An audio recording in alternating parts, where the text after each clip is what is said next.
Close your eyes for a moment. Imagine the world continuing without you.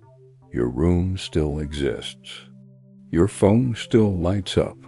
Your unfinished messages remain unread. The people you love wake up the next morning, but you don't. It's uncomfortable, isn't it? Most people avoid thinking about death, not because it's abstract, but because it's clarifying. Death has a way of stripping away illusions we work very hard to maintain. Now imagine something stranger.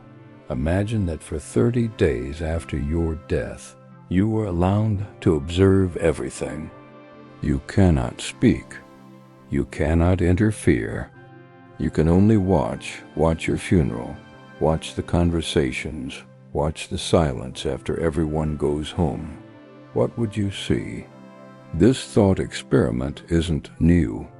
Ancient Stoics practiced something similar, memento mori, remembering death not to become morbid, but to become awake. Marcus Aurelius wrote, "You could leave life right now. Let that determine what you do and say and think. But we don't let it determine much. We postpone honesty. We postpone courage. We postpone love. As if we have signed a contract guaranteeing tomorrow. Let's walk through those 30 days. Day 1, shock, disbelief, phones ringing, hospital rooms or quiet bedrooms, a kind of chaos. Your name spoken in past tense for the first time. It feels unreal. Even to them, day 3, plans are made. Clothes are chosen. Pictures are gathered. People who haven't spoken to you in years suddenly have stories to tell.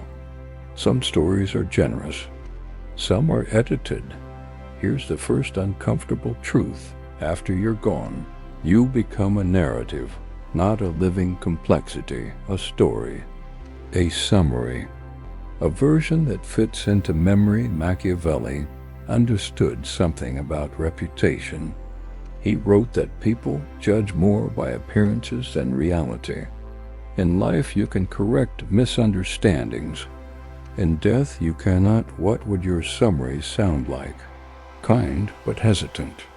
Talented, but never quite took the leap. Had so much potential. Potential is a beautiful word while you're alive. After death, it becomes tragic. Day 7. The funeral. Some cry deeply. Some cry politely. Some stare into space, thinking about their own mortality for the first time in years. Your presence or absence becomes a mirror, and here's something few admit. Your death would force clarity upon others. Unresolved conflicts become heavier. Unspoken words become permanent.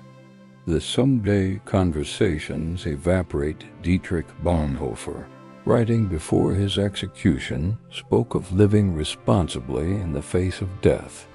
He didn't know how much time he had, but he understood something profound.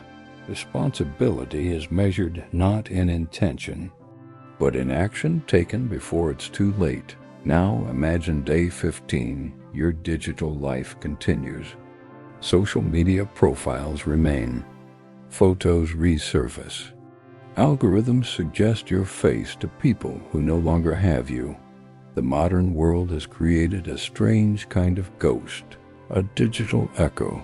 But here's the twist. While your image remains, your agency is gone. You can no longer apologize. You can no longer begin. You can no longer change direction. Every procrastinated dream is now fossilized. Nietzsche once challenged his readers with the idea of eternal recurrence.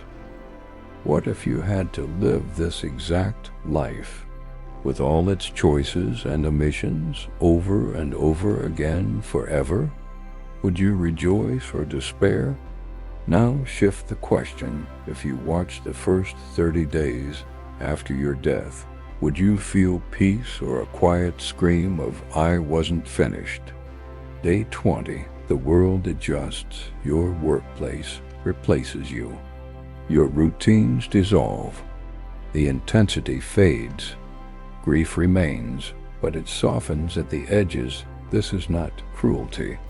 It is human survival. The ancient philosopher Epicurus argued that death is nothing to us because when we exist, death is not present. And when death is present, we do not exist, but he missed something. Psychological death may be nothing to the dead, but it is everything to the living who reflect upon it, and reflection is where transformation begins, because here is the most uncomfortable truth of all. You are not afraid of death itself. You are afraid of dying incomplete in love, incomplete in courage, incomplete in honesty. You fear the moment of realization, too late, that you lived according to expectation rather than conviction. Carl Jung warned that what we do not make conscious will direct our lives, and we will call it fate.